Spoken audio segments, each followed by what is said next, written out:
నెల్లూరు జిల్లా టీడీపీ కార్యాలయంలో మత్స్యకార సంఘాలు మీడియా సమావేశం నిర్వహించారు.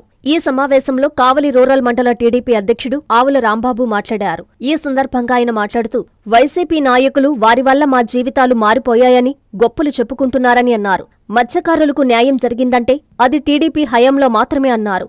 జువలదిన్నెపై దుష్ప్రచారం తగదని అన్నారు. దురాయి వ్యవస్థనే ధ్వంసం చేసిన చరిత్ర వైసీపీదన్నారు. అనంతరం పలువురు మత్స్యకార నాయకులు పాల్గొన్నారు.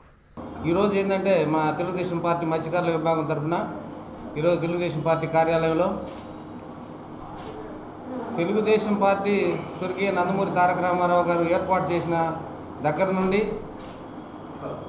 ఇప్పటి ఉమ్మడి ప్రభుత్వం చంద్రబాబు నాయుడు ముఖ్యమంత్రి దాకా ఈ 42-43 సంవత్సరాలు ఏదైనా మత్స్యకారులకి న్యాయం జరిగిందంటే అది ఒక్క తెలుగుదేశం పార్టీ హయాంలోనే జరిగింది.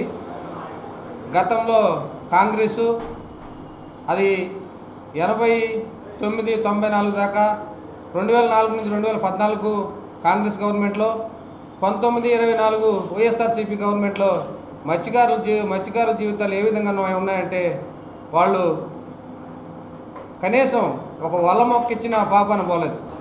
అదే 94 నుంచి 2004 దాకా 14-19 మేము తెలుగుదేశం చంద్రబాబు నాయుడు గారి నాయకత్వంలో మత్స్యకారులకి వలల దగ్గర నుంచి బోట్ల దగ్గర నుంచి అన్నీ 90%, 75% సబ్సిడీ తోటి మేము ఆ టైంలో మేము ప్రతి లబ్ధిదారుడికి ప్రతి గ్రామంలో యూనిట్లు ఇచ్చిన పరిస్థితి ఉంది. కనీసం వాళ్ళు ఒక వలమొక్క ఇచ్చిన పరిస్థితి లేదు. జువల్దిన్నె హార్బర్ విషయం వాళ్ళు చాలా చెప్పుకొచ్చారు. ముత్తుకూరు మన కృష్ణపట్నం పోర్ట్ వచ్చిన తర్వాత అక్కడ హార్బర్ని తీసేసి పూర్తిగా 150 కిలోమీటర్లు ఈ జిల్లా ఇటు కానీ ఇటు దక్షిణం కానీ ఇటు ఉత్తరం కానీ 150 కిలోమీటర్లలో ఎక్కడ హార్బర్ రానియకుండా చేసింది వైఎస్ రాజశేఖర రెడ్డి. ఆ టైంలో పెద్దలు మనకి వెంకయ్యనాయుడు గారి ద్వారా మన సోమిరెడ్డి చంద్రమోహన్ రెడ్డి గారు, బేదా మస్తానరావు గారు మనకి నెల్లూరు జిల్లాలో ఎక్కడో దగ్గర మనకి హార్బర్ లేకపోతే మన మత్స్యకారులు నష్టపోతారనే ఉద్దేశం మీద వాళ్ళు ఆ జీవోని కేంద్ర ప్రభుత్వం ద్వారా ఆ జీవోని రద్దు చేపించి జువల్దిన్నెలో హార్బర్కి మొత్తం తయారు చేసి డిపిఆర్ తయారు చేసి హార్బర్లో ల్యాండ్ యాక్విజిషన్ కూడా డబ్బులు వేసి మొత్తం రెడీ చేసి పెడితే 19లో ఇంకా టెండర్లు వచ్చే స్థాయికి 19లో ప్రభుత్వం పోవడం, గవర్నమెంట్ పోవడంతో 19లో వైసీపీ ప్రభుత్వం రావడంతో వాళ్ళు ఆ టైంలో టెండర్లు పిలిచారు. దానికి ఇక్కడ ఈ దేశంలోనే ఏ హార్బర్కి లేని 100 చిల్లర ఎకరాలు ఈ జువల్దిన్నె హార్బర్కి ల్యాండ్ యాక్విజిషన్ చేసి దాన్ని మోడల్గా చేయాలనే ఉద్దేశంతో హార్బర్కి సంబంధించిన మత్స్యకారులకు దానికి సంబంధించిన అక్కడ సంస్థలు ఏర్పాటు చేయాలనే ఉద్దేశంతో అక్కడ జువల్దిన్నెలో అంత స్థలం కేటాయించడం జరిగింది. ఇప్పుడు ఏమంటే మన సాగర్ డిఫెన్స్కే కాదు, అక్కడ మనకు కావాల్సిన హార్బర్లో మనకు జెట్టీలో ఎక్కడ మనకి మత్స్యకారులకు ఎక్కడ ఇబ్బంది లేకుండా అక్కడ ప్లానింగ్ తోటే యువతల ఇటు దక్షిణం సంస్థలు వస్తాయి, ఇటుపక్క జెట్టీకి మన మత్స్యకారులకు సరిపడా అది 1000 బోట్లు కానీ 1200 బోట్లు కానీ మన మత్స్యకారులకు ఎక్కడ ఇబ్బంది లేదు.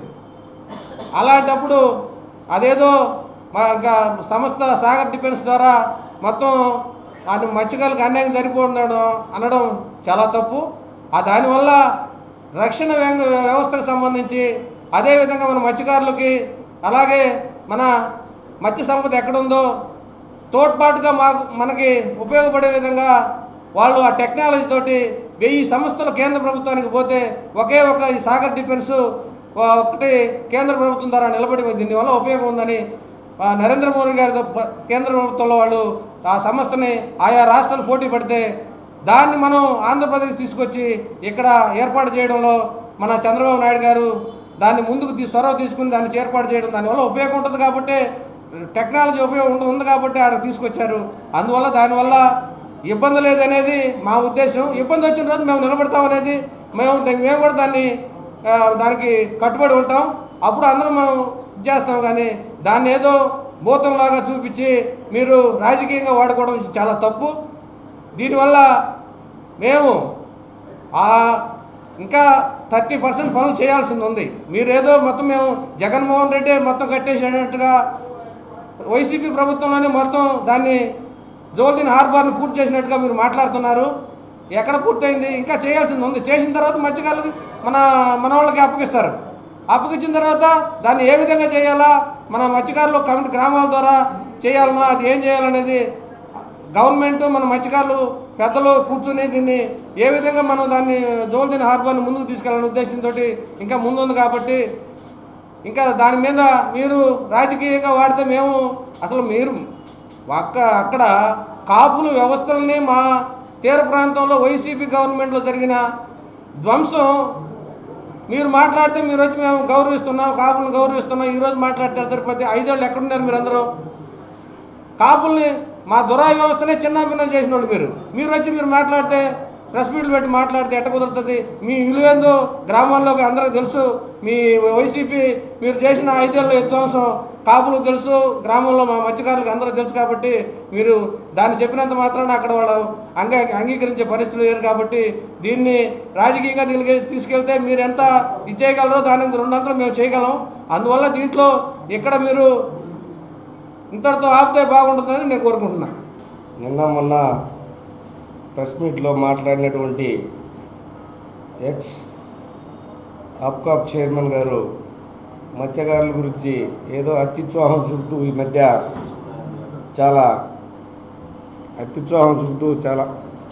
మాట్లాడుతున్నారు. గ్రామ స్థాయిలో వ్యవహారాల గురించి, గ్రామ స్థాయి గురించి. ఆయనకి అందరూ కలిపి ఆ రోజుల్లో అప్కాప్ చైర్మన్ కట్టబెడితే ఆయన అది తీసుకెళ్ళేసి వారి పార్టీకి విధి విధానాలకే వాడుకున్నాడే తప్ప గ్రామాలకు వచ్చి ఏ రోజు కూడా ఆయన అభివృద్ధి చేసిన పాపాన పోలేదు. ఆ రోజు ఆయన అప్కాప్ చైర్మన్గా ప్రమాణ స్వీకారం చేసిన రోజే 100 కోట్ల దాకా నిధులు ఉన్నాయని చెప్పాడు. ఆ తర్వాత ₹1 తెచ్చి గ్రామాల్లో, మత్స్యకార గ్రామాల్లో పనులు చేసిన పాపాన పోలేదు. కానీ ఈరోజు వచ్చి ఆయన అభివృద్ధుల గురించి, వాటి గురించి, వీటి గురించి మాట్లాడుతూ నిన్న మొన్న జరిగిన జుబలదిన్నె హార్బర్ వ్యవహారంలో ఆయన అత్యుత్సాహం చూపిస్తున్నాడు. నేరుగా జగన్మోహన్ రెడ్డి దగ్గరికే వెళ్ళి ఆయన ఈ యొక్క పట్టపు కార్పొరేషన్ అని ఒక కార్పొరేషన్ని అర్జీలుగా ఇచ్చి ఆ కార్పొరేషన్ మీరు అధికారంలో రాగానే మాకు చేసి ఈ కార్పొరేషన్కి తోడ్పడాలి సార్ అని చెప్పేసినాడు. గత ప్రభుత్వంలో 5 ఏళ్ళు ఆయన అధికారంలో ఉన్నప్పుడు ఈ యొక్క పట్టపు కార్పొరేషన్ 56 కార్పొరేషన్లు పెట్టానని చెప్పుకొచ్చారు కదా. 56 కార్పొరేషన్లు పెట్టినప్పుడు ఈ యొక్క ఒక్క పట్టపు కార్పొరేషనే మీకు ఆ రోజు ఎందుకు గుర్తుకు రాలేదు? మొత్తం రాష్ట్రంలో ఉన్న వాళ్ళందరూ నిన్ను ఆమోదించి ఎక్కడో ఉన్న ఉత్తరాదిన ఉన్న కార్పొరేషన్ ఆప్కాపు చైర్మన్ తీసుకొచ్చి దక్షిణానికి నీకు తీసుకొచ్చి ఇచ్చిన ఘనత సోమిరెడ్డి అయితే సోమిరెడ్డి గారిని కూడా మీరు విమర్శించే స్థితిలో ఉన్నారు. ఇప్పుడు సోమిరెడ్డి గారు తీసుకొస్తేనే కదా నువ్వు బాబాయ్, చిన్నాయన, పెద్దనాన్న అని పిలువబడే నీ యొక్క వ్యక్తిగా ఆ రోజు ఆయన అగ్రికల్చర్ మినిస్టర్గా ఉన్నప్పుడు తీసుకెళ్ళి ప్రమాణ స్వీకారం చేయించుకున్న వ్యక్తిని ఈరోజు మీరు విమర్శించడం ఎంతవరకు సమంజసం? ఇది మీరు విమర్శిస్తూ పోతే ఎంత దూరమైనా పోతూనే ఉంటుంది సమస్య. మత్స్యకారులు ఏమన్నారు? ఇందులో మీ రాజకీయ జోక్యం వద్దు, మా గ్రామ వ్యవస్థలోనే మేము చూసుకుంటామన్నారు. మా గ్రామ వ్యవస్థలో మేము చూసుకుంటున్నప్పుడు మీరు మీ అధినాయకుడికి చెప్పి తీసుకొని వచ్చి ఇక్కడ మీటింగ్ పెట్టి మా గ్రామాలను, మా గ్రామ వ్యవస్థలను చిన్నాభిన్నం చేసే దిశగా మీరు ఎందుకు చేస్తున్నారు ఈ ప్రయత్నం? గ్రామాలలో చేసుకుంటున్నప్పుడు గ్రామాల్లో చేసుకుంటున్నారు. కాపుల వ్యవస్థ నుంచి గ్రామాల వ్యవస్థ, ఒక పెద్ద మనుషుల వ్యవస్థతో మేము ముందుకు వెళ్తూ ఉంటాం. ఇట్లా వెళ్తున్నప్పుడు మా గ్రామ పెద్దలు ఒకటి కోరారు, కాపు వ్యవస్థ, అయ్యా ఇందులో మీరు ఎటువంటి రాజకీయ జోక్యం చేసుకోవద్దయ్యా అన్నారు.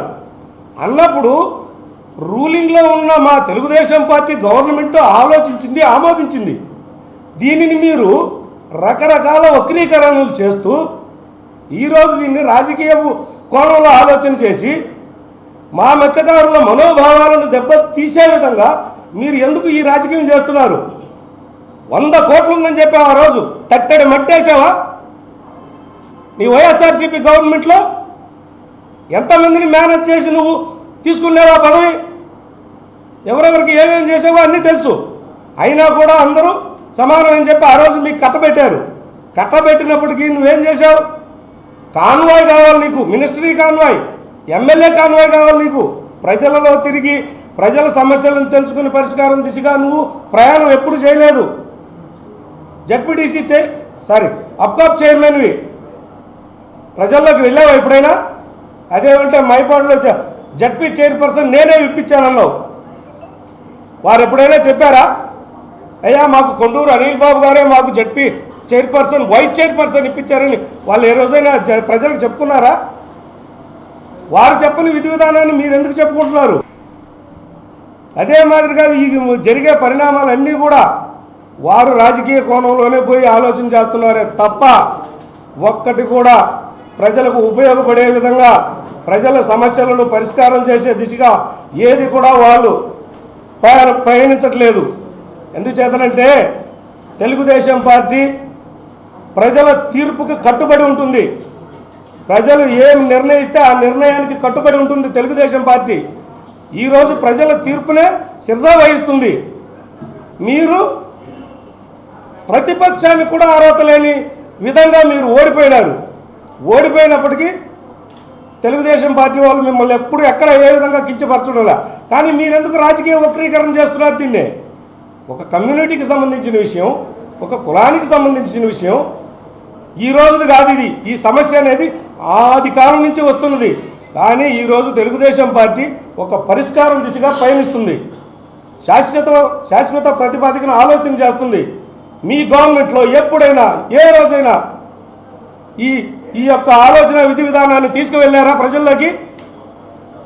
తీసుకువెళ్ళకపోగా దీనికి మళ్ళీ బురద జల్లుడు ఒకటి చేసేసారని శాశ్వత ప్రతిపాదికనే చేస్తున్నాం. జరిగినప్పటి నుంచి మీటింగ్లకు వెళ్ళారు మా యొక్క మత్స్యకార సోదరులు. తద్వారా మళ్ళీ కలెక్టర్ మీటింగ్ ఒకటి ఏర్పాటు చేసినాము. పోయిన నష్టానికి గాను ప్రతిఫలంగా మళ్ళీ గవర్నమెంటే దీనికి నాలుగు బోట్లను శాంక్షన్ చేసి గౌరవ ముఖ్యమంత్రి వర్యులు కూడా దీనికి ఎంతో తోడ్పాటు చేసి మత్స్యకారుల మనోభావాలు దెబ్బతినే విధంగా మన గవర్నమెంట్ ఎప్పుడు నడుచుకోకూడదు. వారితో కలిసిమెలిసి పనిచేయాలే తప్ప మనం ఎప్పుడు కూడా వాళ్ళకి ఇంకోలా ఉండకూడదు అనేది మా ముఖ్యమంత్రి వర్యులు ఆలోచన. దానికి అనుగుణంగానే గవర్నమెంట్ ఈరోజు స్పందించి 4 బోట్లు తయారు చేసి మనకి గస్తీకి ఏర్పాటు చేయడం జరుగుతుంది.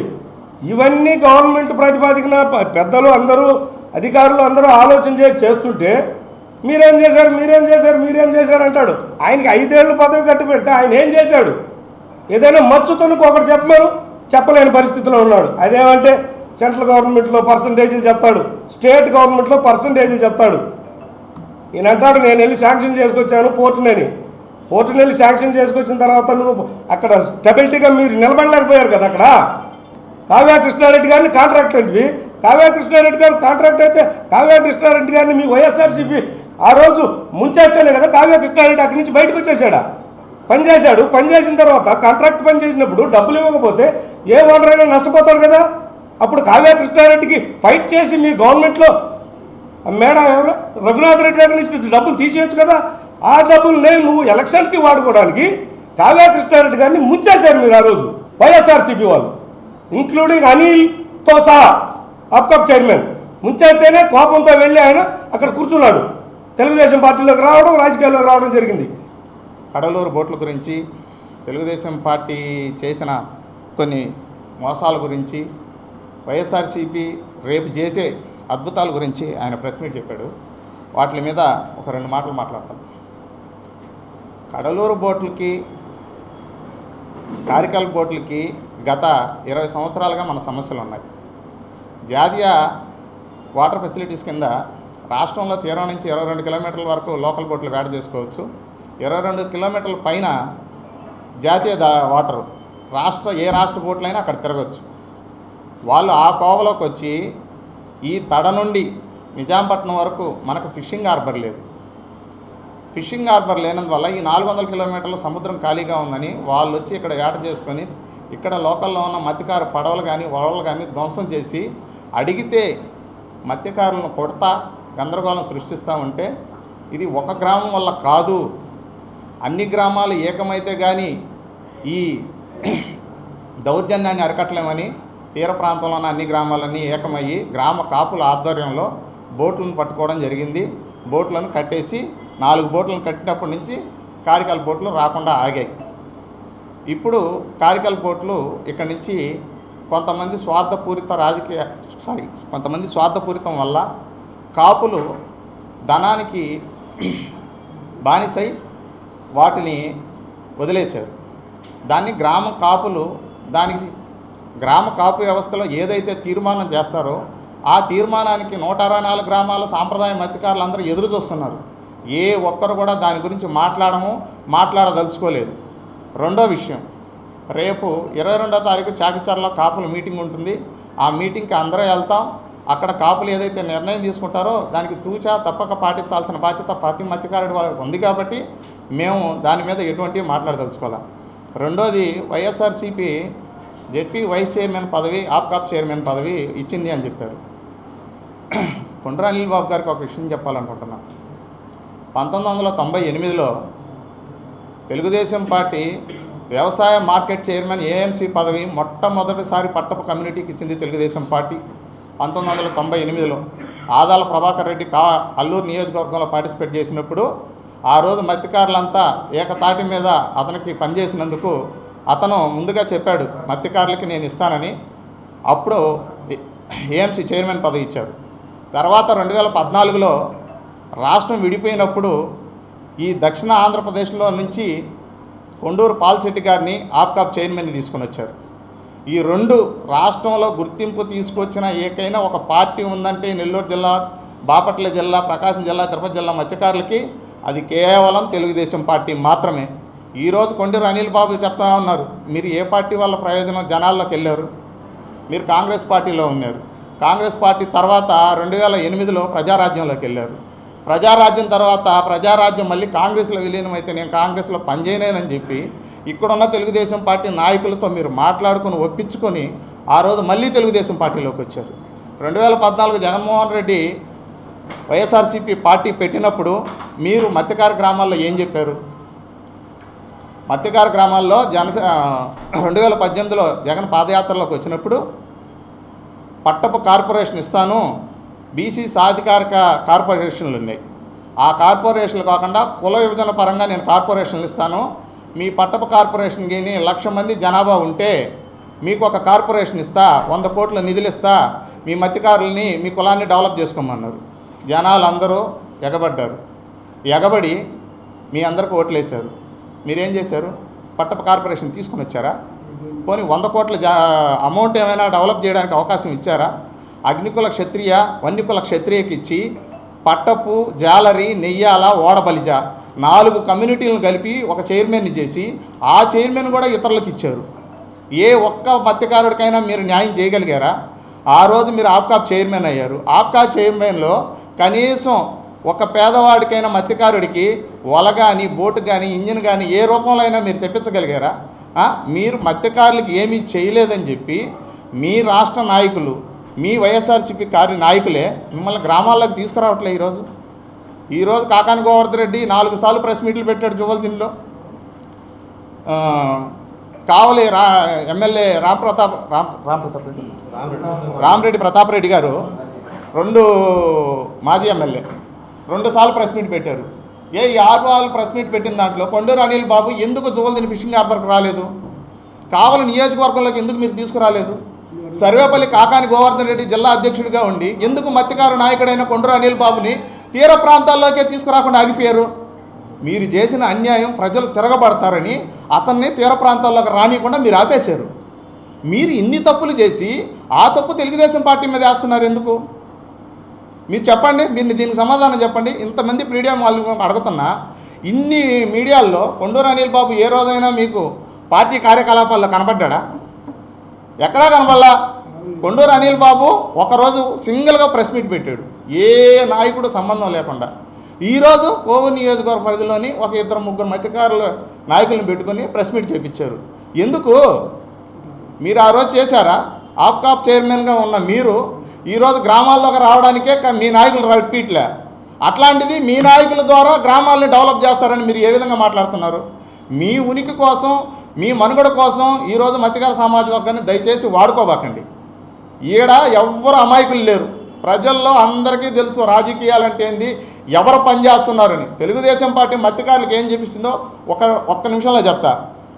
మత్స్యకారులకి తెలుగుదేశం పార్టీ 50 ఏళ్ళకి పింఛన్ తీసుకొని వచ్చింది. ఉన్నతమైన పదవుల్ని ఏఎంసీ చైర్మన్ కానీ ఆప్కాప్ చైర్మన్ కానీ తీసుకొచ్చింది తెలుగుదేశం పార్టీ. అనేక మంది బోట్లకి వలలకి సబ్సిడీల రూపంలో తీసుకొచ్చింది తెలుగుదేశం పార్టీ. 50 సంవత్సరాల్లో ప్రతి ఒక్కరికి ఉండడానికి పింఛన్ ఇవ్వడానికి మూల కారణం తెలుగుదేశం పార్టీ. ఈరోజు పొదుపు సంఘాల తీర ప్రాంత మహిళల్లో వ్యాపార అభివృద్ధి దిశగా ప్రయాణించడానికి ₹1,00,000 ఉన్న అమౌంట్ని 3 లక్షలకి చేసి వాళ్ళు చేస్తూ ఉన్నారు. ఈరోజు ప్రభుత్వం మేము అడిగినప్పుడు ప్రభుత్వం ఒకటే చెప్పింది, మరో 3 నెలల్లో అక్కడ ice factory, cold storage, petrol bunk, మౌలిక సదుపాయాలని ఏర్పాటు చేసి కుల పెద్దలైన మత్స్యకార నాయకులకు పోర్టుని అంకితం చేస్తామని చెప్పారు. పట్టపు కార్పొరేషన్ అంటున్నారు. పట్టపు కార్పొరేషన్ని మేము గత సంవత్సరం రోజుల నుంచి తిరుగుతున్నాం. ఆ ఫైల్ మూవ్ అవుతూ ఉంది. అది ఫైనల్గా వచ్చే టైంలో ఆ కొండూరు అనిల్ బాబు అక్కడ వైఎస్ఆర్సీపీ నాయకులు అది తెలుసుకొని పట్టపు కార్పొరేషన్ అనే కాన్సెప్ట్ని ఇలా తీసుకుని వచ్చారు. పట్టపు కార్పొరేషన్ మీ వల్ల అయిందా? 5 ఏళ్ళు ఏం చేశారు? 5 ఏళ్లలో కనీసం పట్టపు కమ్యూనిటీ ఒకటి ఉందని చెప్పి ఆయన గుర్తించారా? ఒక్క నయా పైసా దమ్మిడి ఇలా కనీసం దాని ప్రాజెక్టులో టీ తాగడానికి కూడా డబ్బులు ఇలా మీరు. అలాంటిది ఈరోజు పట్టపు కార్పొరేషన్ అవుతున్నప్పుడు ఆ క్రెడిట్ వైఎస్ఆర్సీపీ ద్వారా వచ్చిందని ప్రజల్లోకి మభ్యపెట్టడం కోసం మీరు ఈ మాటలు చెప్పడం సరికాదు. ఇది మీరు ఖచ్చితంగా తెలుసుకోవాలా. మేము ఈ రోజుకి చెప్తున్నాం. ఈరోజు ఇక్కడున్న తెలుగుదేశం పార్టీ నాయకులు, కార్యకర్తలు ఏంటంటే, రాష్ట్రంలో ఇంత పెద్ద మత్స్యకారుల సభ జరిగింది, అలిగేషన్స్ ఉంటాయి, గొడవలు ఉంటాయి, ఏదైనా ఉంటే అక్కడున్న ఎస్ఐఈ, సిఐఈ, డిఎస్పీ గారికి, ఆఖరికి ఎస్పీ గారి ఉద్యోగాలు కూడా పోయే ప్రమాదం ఉంది. అయినా కానీ మా నాయకులు, కార్యకర్తలు ఏం కాదు, మా కాపు వ్యవస్థ మీద మాకు నమ్మకం ఉంది, చిన్న అలజడి కూడా రేగదు, పూర్తి నమ్మకం బరాయించండి, ఒక్క అవకాశం ఇచ్చి కాపు వ్యవస్థను నిలబెట్టండి అని చెప్తే సున్నితమైన విషయంగా రాష్ట్ర ప్రభుత్వం కానీ రాష్ట్ర రాజకీయాల నాయకులు కానీ దాన్ని ఎటువంటి పోలీస్ ఆంక్షలు వద్దు, వాళ్ళని చేసుకోనివ్వండి, చేసుకున్న తర్వాత మనం నిర్ణయం తీసుకుందాం, వాళ్ళ నిర్ణయం తర్వాతే మనం వాళ్ళకి ఏం కావాలో ఇద్దామని చెప్పి మా విన్నపాన్ని మన్నించి మాకు అవకాశం కల్పించిన ప్రభుత్వ అధికారులకు అందరికీ మనస్ఫూర్తిగా ధన్యవాదాలు తెలియజేసుకుంటూ, దయచేసి కొండూరు అనిల్ బాబు గారికి మరొకసారి చెప్తున్నా, మీ స్వార్థ రాజకీయ ప్రయోజనాల కోసం మత్స్యకారులను బలి చేయొద్దు. గ్రామాల్లో అనేక మంది బలైపోయారు. ఈరోజు తెలుగుదేశం పార్టీ కోసం మీరు ఆడిన నాటకాల్లో అన్నదమ్ములు కోల్పోయారు, ఆస్తులను కోల్పోయారు, ఆప్తులను కోల్పోయారు, అయిన వాళ్ళని కోల్పోయారు. అన్నీ కోల్పోయినా కానీ తెలుగుదేశం పార్టీ గెలవడం కోసం అహర్నిశలు పనిచేసిన వాళ్ళు తెలుగుదేశం పార్టీలో తీర ప్రాంత మత్స్యకారులు మాత్రమే. మీకు ఉదాహరణ చెప్తున్నా, తీర ప్రాంతంలో జగన్మోహన్ రెడ్డిని ఎందుకు తీసుకొచ్చారంటే 2014 ఎలక్షన్లో రామతీర్థం గ్రామ పంచాయతీలోని రామచంద్రాపురం పంచాయతీలో ప్రసన్న కుమార్ రెడ్డికి 3 ఓట్లు పడ్డాయి. కేవలం 3 ఓట్లు 2014లో పడ్డాయి. 2024లో 2 బూతుల్లో 16 ఓట్లు ఒకటి, 18 ఓట్లు ఒకటి. వైఎస్ఆర్సీపీకి డిపాజిట్లు లేవు ఈ జిల్లాల్లో. ఈ జిల్లాల్లో తీర ప్రాంత మత్స్యకారులంతా తెలుగుదేశం పార్టీకి కట్టుబడి ఉన్నారని చెప్పి వాళ్ళని మోసపూరితమైన మాటలతో, ప్రబల్పాలతో వాళ్ళను లోబరుచుకొని ఆ వ్యవస్థను నాశనం చేయాలని ఈరోజు వైఎస్ఆర్సీపీ ప్రయత్నిస్తుంది. మీ ఆటలు సాగవు. మాకు తెలిసి మా ప్రభుత్వాలు ఎవరు మాకు సాయం చేస్తారనేది. ఇలాంటి అనవసరమైన మాటలు దయచేసి మాట్లాడొద్దని మరొకసారి గట్టిగా హెచ్చరిస్తూ, తీర ప్రాంత ఐక్యత కోసం మేము ఎప్పుడూ కట్టుబడి ఉంటామని మరొకసారి తెలియజేసుకుంటూ, అందరికీ అందుబాటులో క్యాన్సర్ వైద్యం ఇప్పుడు నారాయణ హాస్పిటల్లో. డిపార్ట్మెంట్ ఆఫ్ ఆంకాలజీ, మా ఆంకాలజీ నిపుణుల వైద్య బృందం doctor M Srividya, senior consultant medical oncologist doctor B Manobhiram, senior consultant surgical oncologist doctor B Gurusai Ratnapriya, senior consultant radiation oncologist. మహిళలకు క్యాన్సర్ స్క్రీనింగ్ పరీక్షలు కేవలం ₹1499 మాత్రమే. Cancer specialist and dentist consultation. పురుషులకు క్యాన్సర్ స్క్రీనింగ్ పరీక్షలు కేవలం ₹999 మాత్రమే. Cancer specialist and dentist consultation. సంప్రదించండి Narayana hospital, super speciality block, first floor, B3, Chintareddipalem, Nellore.